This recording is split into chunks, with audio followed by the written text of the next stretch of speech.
Well, it was not until 1933 that the first woman was appointed to a cabinet position, and today a record-breaking number of women are expected to serve on President Biden's cabinet.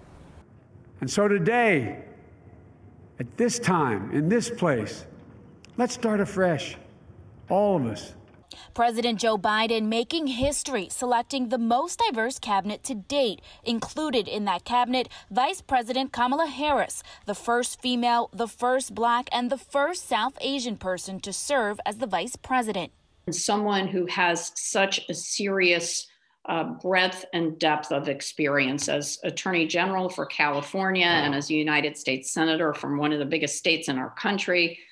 She is extremely well prepared to lead. It's inspiring, it's path-breaking. I think it gives a lot of hope to a lot of young people about the future, about what's possible for them. As well as making history, selecting the highest number of women to serve in the cabinet. Women in the U.S. have been fighting since pretty much the beginning of time. The origins of this, the country, to get greater representation in politics. Biden choosing female leaders throughout his administration, a number of them with Connecticut ties. His commitment is to bring transparency and truth back to government. Stanford native Jen Psaki selected as Biden's White House press secretary. Psaki previously served in the Obama administration and now joins an all-female senior communications team.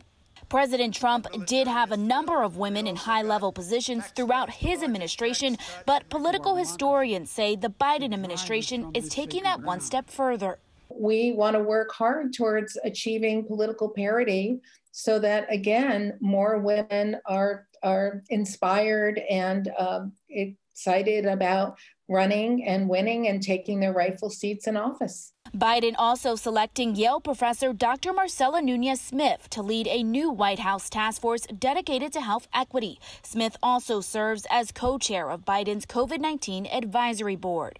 And with many history-making moments under the Biden administration so far, many say the biggest, Harris' role as vice president, will inspire generations to come.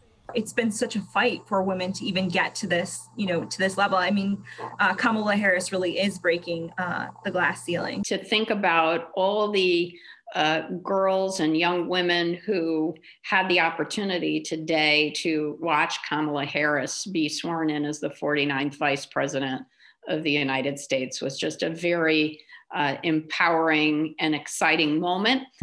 If all of the nominations are confirmed by the Senate, then women would hold roughly 48% of the cabinet-level positions under the Biden-Harris administration. In Hartford, Nia Maldonado, Fox 61 News.